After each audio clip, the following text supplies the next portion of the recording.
तो यहाँ पे इस वीडियो में हम इकोसिस्टम या फिर इकोलॉजिकल सिस्टम की बात करने वाले हैं। ये हमारे इकोलॉजी यूनिट का सेकंड चैप्टर है after organism and population.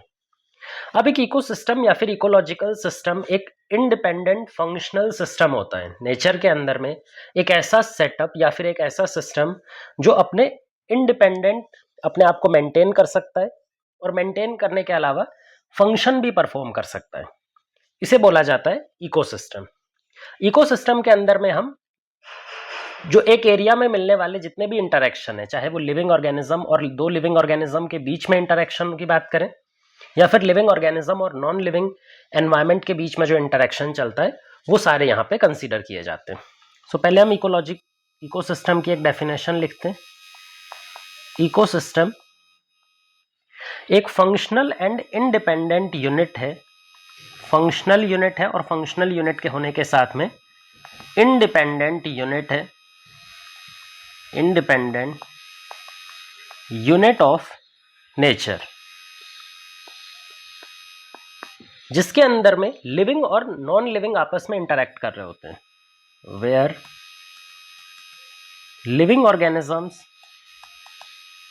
Interact among each other, एक दूसरे के साथ में, among each other and also with the surrounding physical environment. जो नॉन लिविंग फैक्टर्स हैं या फिजिकल एनवायरमेंट है उसके साथ भी वहां पे इंटरेक्शन चल रहा होता है। सराउंडिंग फिजिकल एनवायरमेंट, तो हर एक इंटरेक्शन को यहां पे कंसीडर किया जाएगा और ये पूरा सिस्टम मिलकर के बनाता है एक इकोसिस्टम। इकोसिस्टम में हम बायोटिक और एबायोटिक दोनों को कंसीडर करते हैं। एक एरिया में मिलने वाले जितने भी बायोटिक कंपोनेंट्स हैं उनको भी कंसीडर किया जाता है। बायोटिक कंपोनेंट्स यानी कि लिविंग कंपोनेंट्स, जो लिविंग ऑर्गेनिज्म एक एरिया में मिलते हैं उनको कंसीडर किया जाता है। साथ में इसके अंदर नॉन लिविंग यानी कि एबायोटिक कंपोनेंट्स जो होते हैं उनको भी कंसीडर किया जाता है। नॉन लिविंग कंपोनेंट्स जो होते हैं वहां पे भी कंसीडर किया जाता है। अगर एक इकोसिस्टम टर्म की बात की जाए तो इकोसिस्टम टर्म सबसे पहले दिया था टेंसली ने। ये जो इकोसिस्टम टर्म है गिवन बाय टेंसली, एक साइंटिस्ट है, इन्होंने ये इकोसिस्टम टर्मिनोलॉजी दिया था। अब इकोसिस्टम का एरिया या फिर इकोसिस्टम कितने बड़े एरिया में फैला होता है, इकोसिस्टम का एरिया डिफाइन नहीं होता। बहुत सारे इकोलॉजिकल बुक्स में आप पूरे अर्थ को भी एक ग्लोबल इकोसिस्टम माना जाता है। तो कई साइंटिस्ट पूरे अर्थ को एक सिंगल ग्लोबल इकोसिस्टम मानते हैं।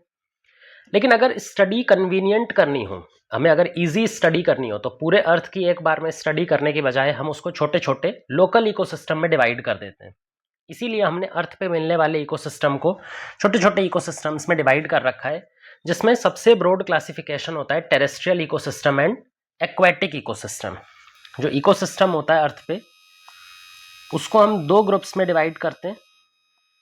टेरेस्ट्रियल इकोसिस्टम जो लैंड पे मिलने वाला इकोसिस्टम है यानी कि ज़मीनी इकोसिस्टम, और दूसरा पानी में मिलने वाले इकोसिस्टम एक्वेटिक इकोसिस्टम। अगर टेरेस्ट्रियल इकोसिस्टम की बात करें तो यहाँ पे फॉरेस्ट, ग्रासलैंड, डेजर्ट, ये सारे एक्सेट्रा हम इनके आंसर कंसीडर करते हैं। फॉरेस्ट हो गया, डेजर्ट हो गया, ग्रासलैंड हो गया, एटसेट्रा, इन सारे लैंड बेस्ड हैबिटाट्स को टेरेस्ट्रियल इकोसिस्टम में काउंट किया जाता है। एक्वेटिक इकोसिस्टम में खुद दो टाइप्स हो जाते हैं, मरीन इकोसिस्टम और फ्रेश वाटर इकोसिस्टम। इनके सॉलिनिटी के बेसिस पे, पानी की सॉल्ट कॉन्सेंट्रेशन कितनी है उसके बिहाफ पे हम मरीन इकोसिस्टम और फ्रेश वाटर इकोसिस्टम में डिवाइड करते हैं। मरीन इकोसिस्टम के अंदर में सॉलिनिटी ज़्यादा होती है, जबकि अगर हम फ्रेश वाटर के अंदर में देखें तो सैलिनिटी, सॉल्ट कॉन्सेंट्रेशन कम हो जाएगा। मरीन इकोसिस्टम में आते हैं ओशन, सी। फ्रेश वाटर इकोसिस्टम में रिवर, पॉन्ड, लेक। पॉन्ड और लेक लगभग सेम टाइप के इकोसिस्टम होते हैं, मतलब ये रुका हुआ पानी होता है, साफ पानी जो कि चारों तरफ से लैंड से घिरा हुआ है और पानी रुका हुआ होता है। लेकिन लेक कंपैरेटिवली ज़्यादा गहरी होती है और पॉन्ड कंपैरेटिवली कम गहरा होता है। लेक के बिल्कुल नीचे तक सनलाइट नहीं पहुंचती। जो लेक होती है वो इतनी गहराई पे होती है कि सनलाइट उसके डेप्थ में बिल्कुल फ्लोर तक नहीं पहुंचती।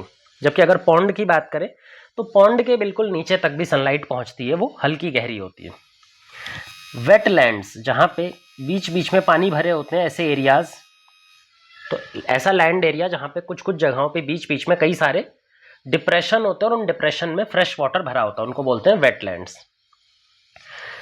एक ऐसा इकोसिस्टम भी है जो मरीन इकोसिस्टम और फ्रेश वाटर इकोसिस्टम के बीच में लाई करता है, जिसको बोलते हैं एस्च्यूरी।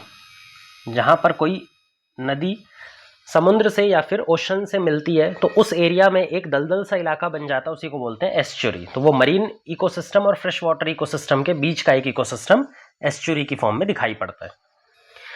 ये हमने इकोसिस्टम को हैबिटाट किस टाइप का है, टेरेस्ट्रियल हैबिटाट है उस इकोसिस्टम में तो टेरेस्ट्रियल इकोसिस्टम, अगर एक्वेटिक इको हैबिटाट है उस इकोसिस्टम में तो एक्वेटिक इकोसिस्टम। लेकिन इकोसिस्टम के उनके इंडिपेंडेंस डिग्री के बेसिस पे भी क्लासिफाई किया जा सकता है। या तो इकोसिस्टम पूरी तरह से इंडिपेंडेंट होगा, जो नेचर बेस्ड इकोसिस्टम होते हैं, जो नेचर में खुद से डेवलप करते हैं, वो पूरी तरह से इंडिपेंडेंट होते हैं, उनको ह्यूमंस की रिक्वायरमेंट नहीं होती, ह्यूमंस के इंटरफेरेंस की जरूरत नहीं पड़ती। दूसरे कुछ ऐसे इकोसिस्टम होते हैं जो मैन मेड इकोसिस्टम होते हैं, जहां पे ह्यूमंस का इनपुट रिक्वायर्ड होता है, वो पूरी तरह से इंडिपेंडेंट नहीं होते, कुछ एस्पेक्ट में ह्यूमन इंटरफेरेंस की जरूरत पड़ती है ताकि वो प्रॉपरली ऑपरेट कर पाए। तो हम इकोसिस्टम को एक और तरीके से डिवाइड कर सकते हैं, नेचुरल और मैन मेड। एक इकोसिस्टम है नेचुरल इकोसिस्टम और दूसरा है man made ecosystem. Man made ecosystem, natural ecosystem completely independent होते हैं, इनको किसी भी ह्यूमन इंटरफेरेंस की जरूरत नहीं होती है। जितने भी नेचुरल इकोसिस्टम होते हैं दे आर कंप्लीटली इंडिपेंडेंट। अगर कोई जंगल में पेड़ ग्रो कर रहा है या इकोसिस्टम डेवलप कर रहा है तो उस जंगल में ह्यूमंस तो नहीं जाते उनको पानी देने या फिर उनके न्यूट्रिएंट्स के लिए फर्टिलाइजर डालने, लेकिन फिर भी वो आराम से ग्रो कर रहे हैं क्योंकि वो पूरी तरह से इंडिपेंडेंट है। लेकिन अगर हम मैन मेड इकोसिस्टम की बात करें तो दे आर पार्शली डिपेंडेंट। कुछ एस्पेक्ट में ये भी इंडिपेंडेंट होते हैं बट कुछ दूसरे एस्पेक्ट में इनको ह्यूमन इंटरफेरेंस की जरूरत पड़ती है, इसीलिए इनको पार्शली डिपेंडेंट माना जाता है ऑन ह्यूमन इनपुट। कुछ रिस्पेक्ट में ह्यूमंस को अपना इनपुट यहाँ पे डालना पड़ता है। दूसरा जो डिफरेंस इन दोनों के बीच में दिखाई पड़ता है वो है प्रोडक्टिविटी एंड डाइवर्सिटी को लेकर के। नेचुरल इकोसिस्टम की प्रोडक्टिविटी कंपैरेटिवली कम होती है लेकिन डाइवर्सिटी बहुत होती है। एक छोटे से एरिया में अलग अलग फाइलम या फिर अलग अलग ग्रुप्स के एनिमल या एंड प्लांट सर्वाइव कर रहे होंगे, हो सकता है उसकी प्रोडक्टिविटी मैन मेड इकोसिस्टम से कम आए, तो यहां पे इनकी प्रोडक्टिविटी लेस होती है कंपैरेटिवली। वहीं पर अगर हम डाइवर्सिटी की बात करें, उनके अंदर कितने डिफरेंट टाइप के प्लांट और एनिमल लाइफ है, तो वो ज्यादा दिखाई पड़ती है। इसका बिल्कुल उल्टा मैन मेड इकोसिस्टम में हो जाता है, यहाँ पे प्रोडक्टिविटी ज़्यादा होती है लेकिन अगर हम वहीं पर डाइवर्सिटी की बात करें तो यहाँ डाइवर्सिटी कम दिखाई पड़ेगी। जितने भी मैन मेड इकोसिस्टम होते हैं वहाँ पे एक दो स्पीसीज ही हम ग्रो करते हैं, अपनी फायदे की स्पीसीज ग्रो करते हैं, तो वहाँ पे डाइवर्सिटी तो उतनी ज़्यादा नहीं होगी लेकिन प्रोडक्टिविटी हमें ज़्यादा चाहिए होती है। नेचुरल इकोसिस्टम तो हमने पहले ही बताया, जितने भी आसपास आपको नेचुरली ग्रोन हैबिटाट्स में जो इकोसिस्टम है वो सारे नेचुरल इकोसिस्टम है। अगर हम मैन मेड इकोसिस्टम के एग्जांपल की बात करें तो गार्डन, जो हमारे घरों में गार्डन होता है वो भी एक इकोसिस्टम को रिप्रेजेंट कर रहा है, लेकिन जो गार्डन है उसको ह्यूमंस मेंटेन करके रखते हैं तो वो मैन मेड इकोसिस्टम हुआ। Aquatic man made ecosystem, aquarium, मछली पालन करने के लिए कुछ एक्वेरियम मेंटेन किया जाता है तो उसमें हमें ऑक्सीजन सप्लाई देना पड़ता है, फूड देना पड़ता है रेगुलर इंटरवल पर, उसकी सफाई करनी पड़ती है अलग से। तो वो क्योंकि मैन मेड इकोसिस्टम है इसलिए मैन का इनपुट या फिर मैन की इंटरफेरेंस की जरूरत पड़ती है उसको प्रॉपरली फंक्शन करने के लिए। जो सबसे बड़ा मैन मेड इकोसिस्टम अभी धरती पर प्रेजेंट है वो है एग्रीकल्चरल लैंड। जो एग्रीकल्चरल फील्ड्स हैं वो भी एक तरह का इकोसिस्टम को रिप्रेजेंट करती हैं। और किस तरह का इकोसिस्टम है? मैन मेड इकोसिस्टम, जहां पे हम एक पर्टिकुलर स्पीसीज ऑफ प्लांट को ग्रो करते हैं, उसके अंदर फर्टिलाइजर डालते हैं ताकि प्रोडक्शन बहुत बेटर निकल करके आएगा, और एग्रीकल्चरल फील्ड इस तरह से हमारे खाने की रिक्वायरमेंट को पूरा करते हैं। धरती पर सबसे बड़ा man made ecosystem agricultural ecosystem को ही माना जाता है। तो ये हमने मैन मेड इकोसिस्टम और नेचुरल इकोसिस्टम के बीच में क्या डिफरेंस है और उनके क्या क्या एग्जाम्पल है वो समझ लिए। अब हम बात करते हैं इकोसिस्टम के स्ट्रक्चर और इकोसिस्टम के फंक्शन। जैसा हमने बताया कि इकोसिस्टम एक इंडिपेंडेंट यूनिट है नेचर का, वो अकेला काम कर सकता है और नेचर में जितने भी फंक्शन होते हैं वो इकोसिस्टम के थ्रू ही परफॉर्म हो रहे होते हैं। तो इकोसिस्टम का क्या स्ट्रक्चरल कंपोनेंट्स होते हैं उसके अंदर में, और उसके बाद में क्या फंक्शनल रोल होता है नेचर के अंदर में, इकोसिस्टम किस तरह के रोल प्ले करता है, वो भी हम समझने वाले हैं। तो उसमें पहले हम पढ़ेंगे इकोसिस्टम का स्ट्रक्चर। इकोसिस्टम का स्ट्रक्चर, अगर स्ट्रक्चर की बात करी जाए तो एक इकोसिस्टम में दो तरह के कंपोनेंट्स होते हैं, बायोटिक यानी कि लिविंग कंपोनेंट्स और साथ में एबायोटिक। एबायोटिक मतलब कि नॉन लिविंग कंपोनेंट्स, जो नॉन लिविंग सराउंडिंग होती है एक ऑर्गेनिज्म की, लिविंग ऑर्गेनिजम्स की, उसको एबायोटिक कंपोनेंट्स में काउंट किया जाएगा। अगर हम बायोटिक की बात करें, हम पहले बायोटिक कंपोनेंट्स जितने भी हैं और उनके क्या रोल्स हैं उनकी बात करते हैं। बायोटिक के अंदर में पहला कंपोनेंट है प्रोड्यूसर। पहले जो मेंबर्स होते हैं दे आर प्रोड्यूसर। प्रोड्यूसर ऐसे ऑर्गेनिजम्स होते हैं जो फोटोसिंथेसिस करेंगे और फोटोसिंथेसिस करके सनलाइट एनर्जी को कन्वर्ट कर देंगे ऑर्गेनिक कंपाउंड में। जैसे हमारे पास में प्लांट होते हैं, एल्गी होता है, फाइटोप्लैंक्टन्स जो सिंगल सेल पानी के अंदर में फ्रीली फ्लोट कर रहे होते हैं, फाइटोप्लैंक्टन्स। तो ये सारे ही फोटोसिंथेसिस कर सकते हैं, फोटोसिंथेसिस करके ऑर्गेनिक फूड का सिंथेसिस कर सकते हैं। तो प्रोड्यूसर का मतलब है जो भी ऑर्गेनिज्म नेचर में फोटोसिंथेसिस कर पाए,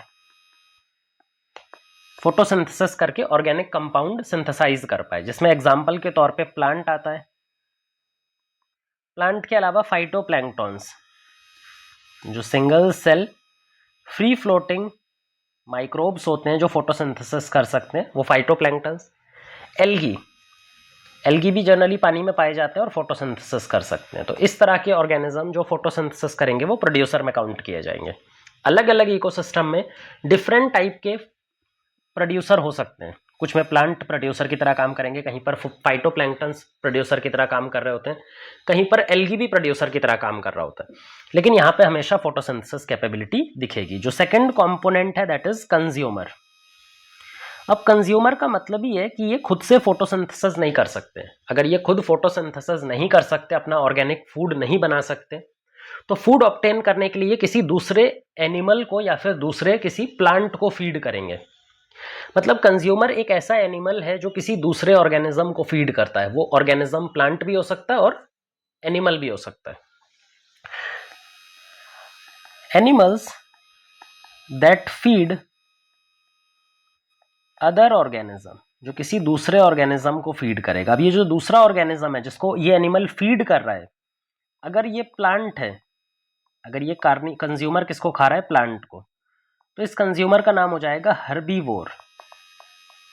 वहीं पर अगर ये कंज्यूमर एनिमल को फीड कर रहा है, किसी जानवर को खा रहा है, तो इसका नाम हो जाएगा कार्निवोर।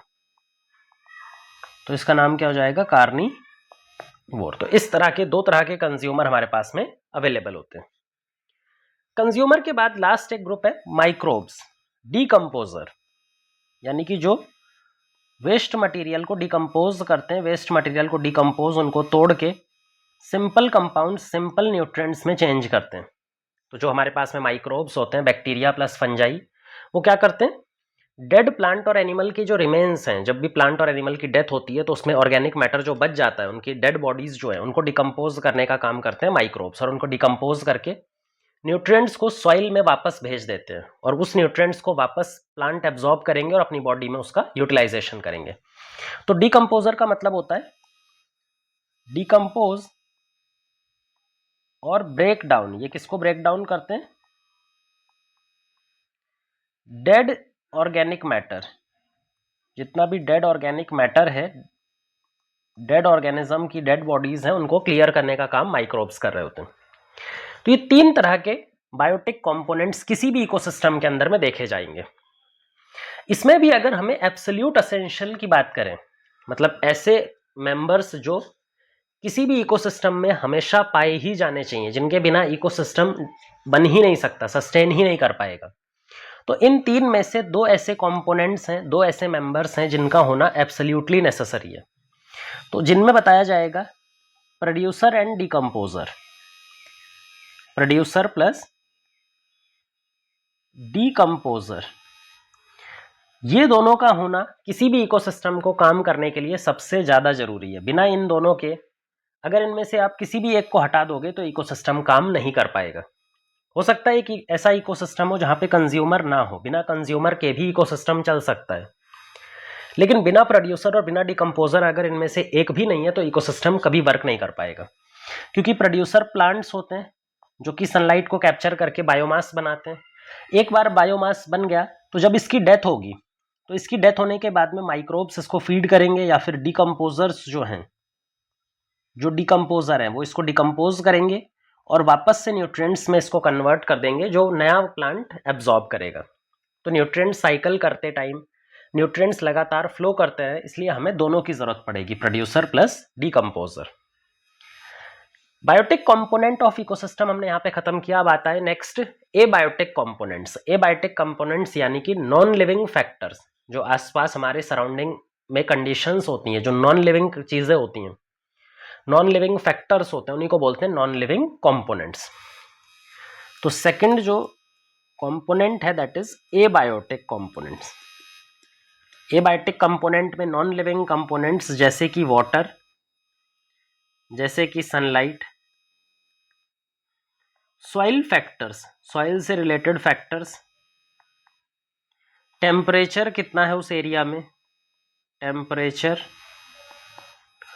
वाटर का पीएच, अगर कोई पर्टिकुलर इकोसिस्टम वाटर इकोसिस्टम है, एक्वेटिक इकोसिस्टम, तो वहां पे वाटर की क्वालिटी, वाटर का पीएच हो गया, जो वाटर की सॉल्ट कॉन्सेंट्रेशन है यानी कि सैलिनिटी एटसेट्रा, ये भी कंसीडर की जाती हैं। तो ये जो एबायोटिक फैक्टर्स हैं, नॉन लिविंग फैक्टर्स हैं, water, sunlight, soil, temperature, pH, salinity etcetera, इनको एबायोटिक कंपोनेंट की तरह यहाँ पे इकोसिस्टम में कंसीडर किया जाता है।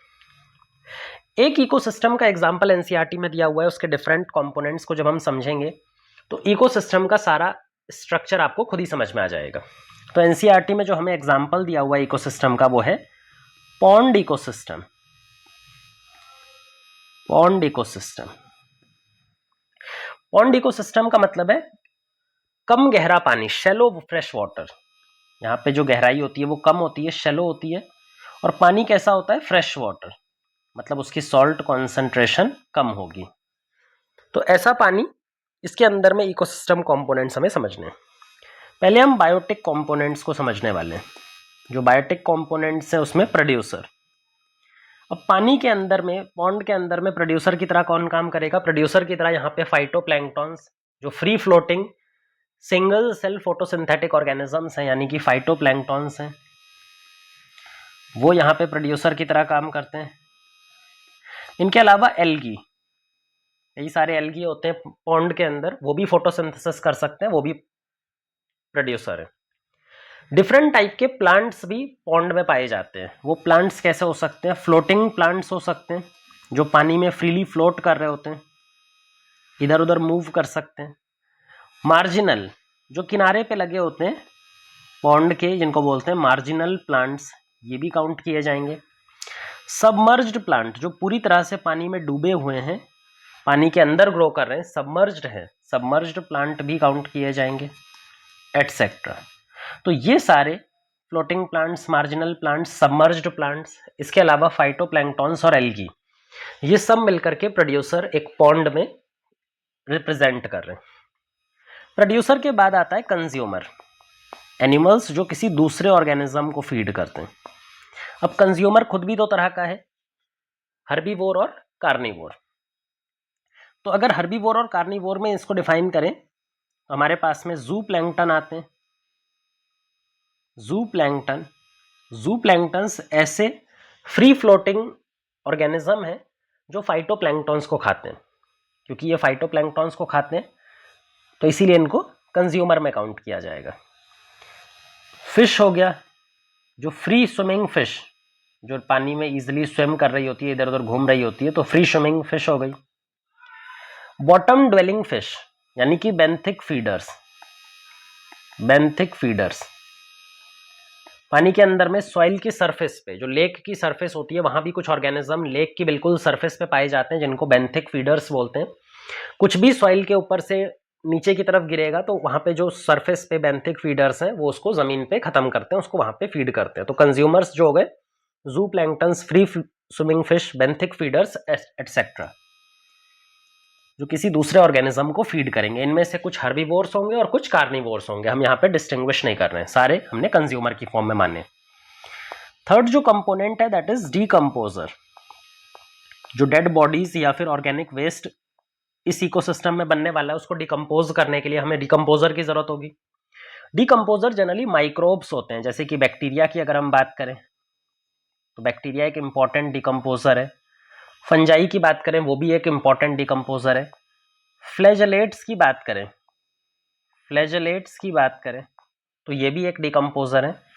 ये सारे डिकम्पोजर कहाँ पे पॉन्ड में ज्यादा मिलते हैं? पॉन्ड की सरफेस पे या फिर पॉन्ड के फ्लोर पे। तो ये सारे बहुत ही हाई कंसंट्रेशन में या हाई पॉपुलेशन में मिलते हैं bottom of floor, bottom of pond, जिसको पॉन्ड का फ्लोर भी बोला जाता है, वहां पे ये इजिली देखने को मिल रहे होते हैं। तो ये पॉन्ड के जो बायोटिक कंपोनेंट्स हैं, तीनों तरह के बायोटिक कंपोनेंट्स हमने उसको समझा। बायोटिक कंपोनेंट्स के बाद में सेकंड है एबायोटिक कंपोनेंट्स।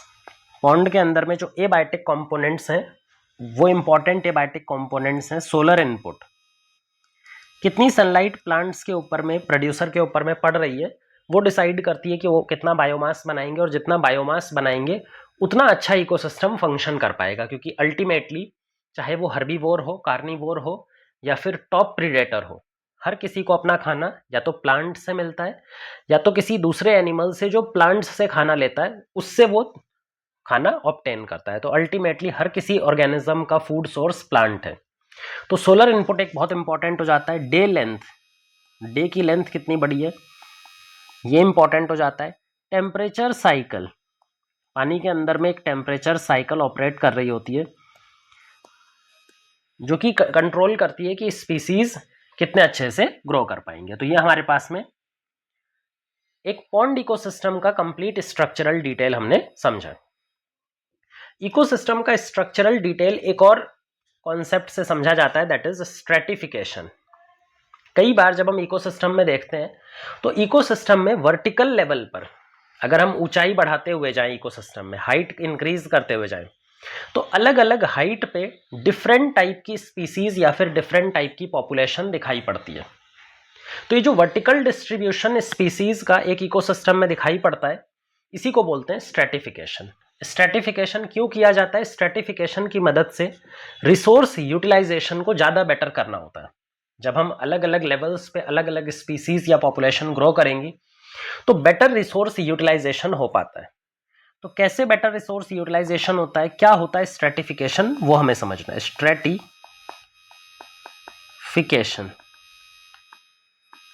अगर हम स्ट्रेटिफिकेशन को डिफाइन करें तो it is vertical distribution of different species of organism in an ecosystem. किसी भी एक इकोसिस्टम में उनका वर्टिकल डिस्ट्रीब्यूशन दिखाई पड़ता है। और वर्टिकल डिस्ट्रीब्यूशन क्यों दिखाई पड़ता है? To ensure for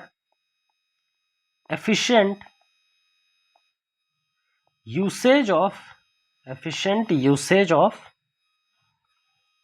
environmental factors। जो इंपॉर्टेंट एनवायरमेंटल फैक्टर्स हैं जो लिमिटेड क्वांटिटी में प्रेजेंट हैं, उनका बेटर यूटिलाइजेशन किया जा सके, उनको प्रॉपरली यूटिलाइज किया जा सके, उसको इंश्योर करने के लिए हमें स्ट्रेटिफिकेशन दिखाई पड़ता है। स्ट्रेटिफिकेशन का सबसे अच्छा एग्जांपल है रेन फॉरेस्ट। जो ट्रॉपिकल रेन फॉरेस्ट होते हैं ना, वहां पे स्ट्रेटिफिकेशन आपको बहुत अच्छा दिखेगा, क्योंकि सबसे ऊपर ऊंचाई पर कैनोपी वाले बड़े बड़े ट्रीज होते हैं जिनकी कैनोपी बड़ी बड़ी होती है। तो जितना भी मैक्सिमम सनलाइट जिसको एक्सेस होता है, मैक्सिमम सनलाइट किस प्लांट को मिलता है? जो सबसे हाइट वाले प्लांट होते हैं। लेकिन कुछ सनलाइट उनके नीचे बचती हुई नीचे की तरफ आती है, तो सेकेंड लेयर में हमें मिलते हैं श्रब्स, जो झाड़ियां होती हैं, जो जिनके अंदर लकड़ी बनती है जिन प्लांट्स के अंदर, लेकिन उनकी हाइट एक्चुअल ट्री जितनी नहीं पहुंचती है। तो सेकंड लेवल पे होते हैं श्रब्स। श्रब्स के बाद में आते हैं हर्ब्स, जो बिल्कुल जमीन पर नीचे ग्रो कर रहे होते हैं, जिनकी हाइट इंक्रीज नहीं हो रही होती है। तो अगर हम स्ट्रेटिफिकेशन का एक एग्जांपल देखें तो रेन फॉरेस्ट में भी जो ट्रॉपिकल रेन फॉरेस्ट है वो इसको बहुत अच्छे से एक्सप्लेन करते हैं। सबसे बड़े ट्रीज होते हैं, बड़े बड़े कैनोपी वाले, जिनके ऊपर डायरेक्ट सनलाइट पड़ती है, बहुत ज़्यादा सनलाइट इनको मिल रही होती है। लेकिन कुछ सनलाइट यहाँ से बच के नीचे की तरफ जाएगी। जो नीचे की तरफ सनलाइट जाएगी उसको कौन यूज करता है? उसको यूज करते हैं श्रब्स। तो यहाँ पे हमारे पास में दूसरे लेयर में प्लांट्स प्रेजेंट है जिनका नाम है श्रब्स। श्रब्स के भी छोटे होते हैं हमारे पास में हर्ब्स, जो कि बहुत ही छोटे हाइट के होते हैं हर्ब्स। तो जो थोड़ी बहुत लाइट नीचे की तरफ पहुंच रही है, फ्लोर तक बिल्कुल नीचे पहुंच रही है, वो किसको सपोर्ट कर रही है? वो सपोर्ट कर रही है इन हर्ब्स को। तो यहाँ पे आप देख सकते हैं कि सनलाइट को बेटर यूटिलाइजेशन हो पाए, इसके लिए स्पीसीज ने अपना वर्टिकल डिस्ट्रीब्यूशन कर लिया, अपना अलग अलग लेवल्स पे दिखाई पड़ रहा है। इसी को बोलते हैं स्ट्रेटिफिकेशन। स्ट्रेटिफिकेशन और ये इकोसिस्टम के कंपोनेंट्स के अंदर हमने इकोसिस्टम स्ट्रक्चर कंप्लीट कर लिया। इकोसिस्टम स्ट्रक्चर के बाद में जो नेक्स्ट टॉपिक है इकोसिस्टम फंक्शन। इकोसिस्टम नेचर का स्ट्रक्चरल यूनिट होने के साथ में फंक्शनल यूनिट भी है। वो सिर्फ नेचर की एक स्ट्रक्चरल यूनिट नहीं बनाता, वो फंक्शनल यूनिट भी बनाता है, मतलब वो काम भी करता है। तो अब इकोसिस्टम किस तरह के काम परफॉर्म करता है, क्या इंपॉर्टेंट फंक्शन इकोसिस्टम परफॉर्म करता है नेचर में, वो हमें समझना है। जिसमें चार इंपॉर्टेंट काम है इकोसिस्टम के, जिनके बारे में हमें पढ़ना है। Functions of ecosystem, functions of ecosystem, चार इंपॉर्टेंट फंक्शन हमें यहां पे पढ़ने हैं। पहला है प्रोडक्टिविटी। प्रोडक्टिविटी का मतलब होता है ऑर्गेनिक मैटर का सिंथेसिस, बायोमास का synthesis. Second is energy flow. एक ऑर्गेनिज्म से दूसरे ऑर्गेनिज्म में एनर्जी कैसे फ्लो करती है? जब एक ऑर्गेनिज्म दूसरे को खाता है तो उसकी एनर्जी पहले वाले की दूसरे के अंदर ट्रांसफर होती है, इसी प्रोसेस को बोलते हैं energy transfer. Third is decomposition. किसी dead and decaying organic matter को वापस से सिंपल फॉर्म में कन्वर्ट करने के प्रोसेस को बोलते हैं डीकॉम्पोजिशन। तो डीकॉम्पोजिशन लगभग उल्टा है फोटोसिंथेसिस का। फोटोसिंथेसिस में हम सिंपल एलिमेंट्स को मिला करके ऑर्गेनिक कंपाउंड बना रहे थे। डीकॉम्पोजिशन में हम ऑर्गेनिक कंपाउंड्स को तोड़ तोड़ के सिंपल एलिमेंट्स की फॉर्म में चेंज कर रहे हैं। ये तीनों फंक्शन हमें एनसीईआरटी में अभी दिए गए हैं और ये तीनों बहुत डिटेल में पढ़ने हैं। इसके अलावा एक और एग्जाम्पल दिया हुआ है, एक और फंक्शन दिया हुआ है जो एनसीईआरटी में अभी के टाइम पे हमें नहीं पढ़ना, नीट के सिलेबस में भी नहीं दिया गया है। That is nutrient cycling. Nutrient cycling, nutrient cycling यानी जो नेचुरल न्यूट्रिएंट्स का रिसाइकलिंग होता है। भाई लगातार न्यूट्रिएंट्स एक ऑर्गेनिज्म से दूसरे ऑर्गेनिज्म में जाते हैं और अल्टीमेटली सॉइल में डिसॉल्व हो जाते हैं। सॉइल से होते हुए वापस प्लांट के अंदर आते हैं। प्लांट अपनी बॉडी में उन न्यूट्रिएंट्स से कोई बायोमॉलिक्यूल बनवाता है। जैसे ही प्लांट को वापस से हर्बीवोर या फिर हर्बीवोर को कार्निवोर खाता है तो वही मिनरल वापस से लिविंग ऑर्गेनिज्म की बॉडी में स्विच करने लगते हैं। इसी को बोलते हैं न्यूट्रिएंट साइक्लिंग। अभी हमारे सिलेबस में से न्यूट्रिएंट साइक्लिंग इतना इंपॉर्टेंट नहीं है, तो इसको हम छोड़ देंगे। तीन पे हमें फोकस करना है, productivity, energy flow and decomposition. पहला फंक्शन हम समझने वाले हैं इकोसिस्टम का, वो है प्रोडक्टिविटी। प्रोडक्टिविटी यानी कि जो बायोमास या फिर ऑर्गेनिक मैटर एक इकोसिस्टम में बनता है, उसके बनने का क्या रेट है, उसी को बोला जाता है प्रोडक्टिविटी। तो पहला हम फंक्शन इकोसिस्टम का समझने वाले हैं, प्रोडक्टिविटी। प्रोडक्टिविटी की बेसिक डेफिनेशन है अमाउंट ऑफ बायोमास, बायोमास का सिंपल सा मतलब होता है ऑर्गेनिक मास, ऑर्गेनिक मैटर, कितना ऑर्गेनिक मैटर बनने वाला है, प्रोड्यूस्ड पर यूनिट एरिया। एक यूनिट एरिया में, अगर बहुत बड़ा एरिया उसको हम एक यूनिट एरिया में डिवाइड करेंगे, produced per unit area per unit time, जिसमें हम जनरली उसको पर ईयर के बेसिस पे कैलकुलेट करते हैं। इकोलॉजिकल प्रोडक्शन को हम पर ईयर के बेसिस पे कैलकुलेट करते हैं। प्रोडक्टिविटी को मास और एनर्जी दोनों की फॉर्म में रिप्रेजेंट किया जा सकता है। अगर हम मास की फॉर्म में प्रोडक्टिविटी को एक्सप्रेस करें तो इसको वैल्यू हो जाता है ग्राम पर मीटर स्क्वायर पर ईयर। कितना ग्राम प्रोड्यूस हो रहा है पर मीटर स्क्वायर, यानी कि 1 यूनिट एरिया में और 1 साल के अंदर।